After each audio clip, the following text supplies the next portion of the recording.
What's up, guys? Thank you so much for tuning into this newsletter. I'm actually super new at doing videos, so we'll see how this goes. I usually send letters. That's how, for the longest time, I've sent newsletters, but I thought I would try out something new. I thought I would try out sending out videos, detailed. So within this newsletter, there's going to be a two-part video. This is the first video, and the first video is going to be about what am I currently doing right now. And the second video is going to be about what is coming in the spring, what is coming in this next season for me.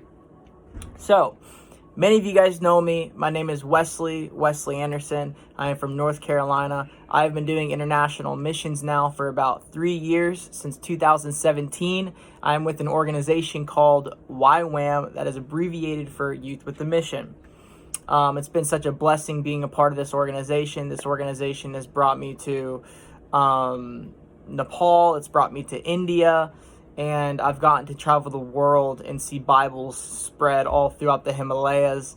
And I did my DTS back in 2017 here in Kona on this YWAM base. It's a University of the Nations.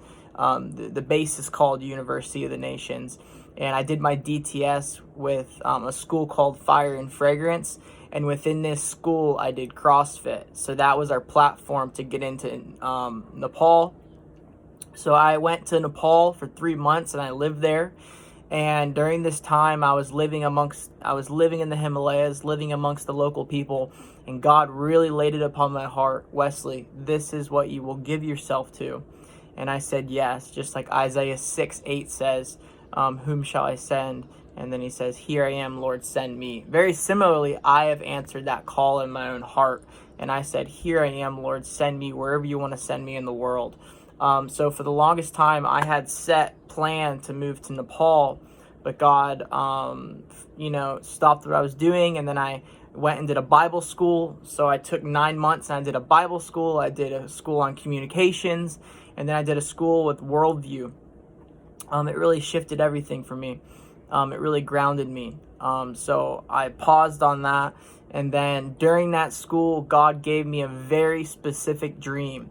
And in that dream, I was in the dream and I was passing out Bibles in the Himalayas. It was snowing, it was cold, and I passed out Bibles.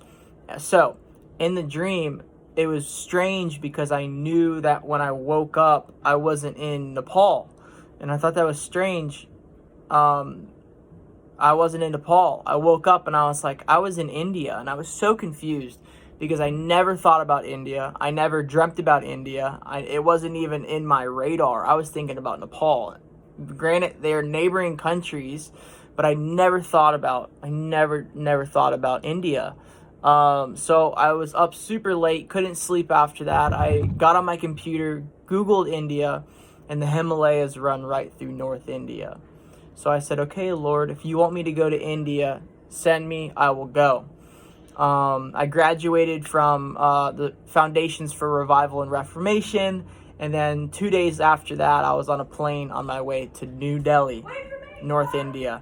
So I got on a plane, went to North India, absolutely amazing. And then during that time, I had the opportunity to go up to the tip of North India and go to the mountains. And really, I got connected with an Assembly of God hub that was there, and they're doing Bible distribution, they're doing CrossFit ministry, and it was amazing. God spoke to me that this is your family. Go back as much as you can. So I left there, went back to Kona. I planned another scouting trip for about a month, a few months later. So I went back and did a scouting trip. And I'm just giving you guys a little bit of my story, a little background of it, so you can understand who I am. And guys, my heart is so, not just for missions, but zealously in love with Jesus, to the point where I just want to give him my whole life. I believe it's just intimacy with the Lord. It's just intimacy unto seeing transformation in the nations, seeing souls coming to know Jesus, whether that's evangelizing, church planting, getting Bibles into every home. My heart is really just zealous for the Lord, and I want those who don't know Jesus to know Jesus. So I'm just giving you guys a little bit of my story to understand.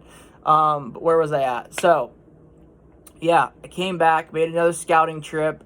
I brought like 200 Bibles with me, SD card Bibles, and I brought my buddy with me. And it was during this time that the Lord was really speaking things about India, and I was like, man, God, if this is what you have for me, I say yes. So to speed the story up a little bit, I was planning on getting launched out to India. I was going to do a school called Apostello, which is to be sent out. To be Apostello means like being sent out. So I was going to do a secondary school called Apostello, and this is a school of frontier missions. This is the last school that you do before they send you to the nations. So that was the plan. And then I submitted it to I already made a 2-year commitment to India. So I reached out to my leader and I said, hey, bro, I'm committing 2 years to your team. I'm moving to India. And then he says, I want to challenge you. Will you staff a DTS? I want to challenge everyone that comes onto my team to staff a DTS. So I prayed about it, submitted it. I submit myself to my leader. So I prayed about it and I was like, you know what? I'll staff a DTS. So guys, right now in this current moment, I am staffing a discipleship training school called Trailblazer DTS. This DTS is solely focused on unreached people groups. And usually we take teams to Thailand, Nepal, India, Cambodia, all over the world, to the hardest and to the darkest places on the earth. So I'm currently staffing this school. We have about 14 to 15, 16 students. We have 2 different teams. We have one team going to Georgia, and we have another team that's going to San Francisco. I and my co-leader, we are leading a team to Georgia, to the city, this little town called Clarkston, Georgia. Clarkston is a refugee city. So guys, Trailblazer DTS is solely focused on unreached people groups. And during this COVID season, we're not able to go to the nations. So we're going to our backyards of America. I'm from North Carolina, so it's going to be super amazing leading a team to Georgia. We're still going to be working with Somalian refugees, Syrian refugees. We're going to be working with Nepalis. We're going to be working with people amongst the nations that don't know Jesus. And being in America, maybe they've heard of Jesus, but they've yet to be engaged with the gospel. So this is something I'm a part of right now, guys. In December 17th, I leave with my team to Georgia. It's going to be super amazing. I'm going to have to bring my jacket. We're going to be going from Kona, Hawaii, where right now it is like beautiful 75, 80 degrees, paradise, to Georgia. Probably going to be rainy. It's going to be a little cold, but guys, it's going to be absolutely amazing. We're going to be partnering with churches. We're going to be doing sports ministry. We're going to be working with a Nepali church. We're going to be working with a ministry called Renew World Outreach. They do all of the electronic sides of missions nowadays. So we're going to be doing a lot of different things. But guys, this is for my students that I've been walking with for over 3 months now. This is their hands-on training. So this is the time where they take everything that they've learned in the classroom and they're putting their hands to the plow, and they're getting to go out into the world and spread the gospel and actually do hands-on training. So I'm going to be teaching them evangelism. I'm going to be teaching them discipleship. We're going to be doing ministry on the field together. So with all of this, praise God, my team is fully funded. But with something in this world that I live in this job that I'm doing, I have to raise money as well. I am fully funded I'm not fully by any means, but I'm funded by church, friends, and family. Guys, I need to make my need known. I need $4,000.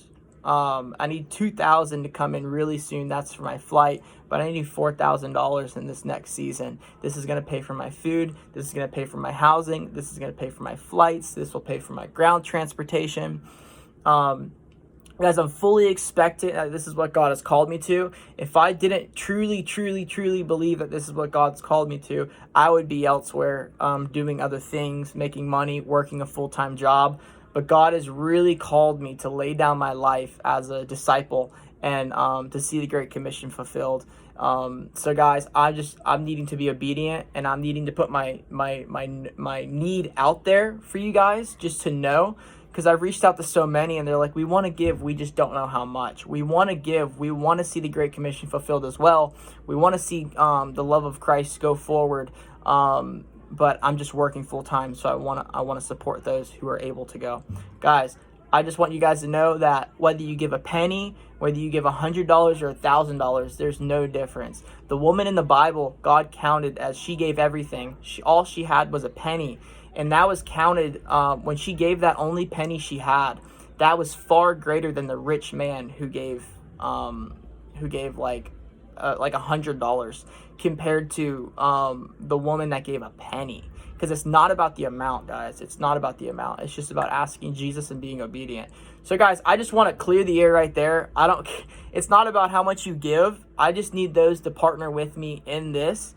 And, yeah, so within all that I just shared, I shared a little bit of my story, where I've come from, the mission that I'm a part of, the work that I did in Nepal and India, and where I'm at currently right now, this very day.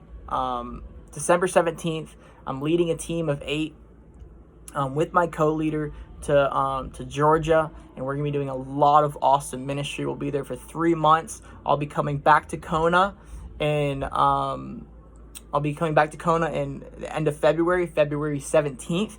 And in my next video, I will be sharing with you guys what is coming next after that. So stay tuned. Check out the next video. It won't be as long as this one. Maybe. Can't promise you. But love you guys so much. Have a blessed day.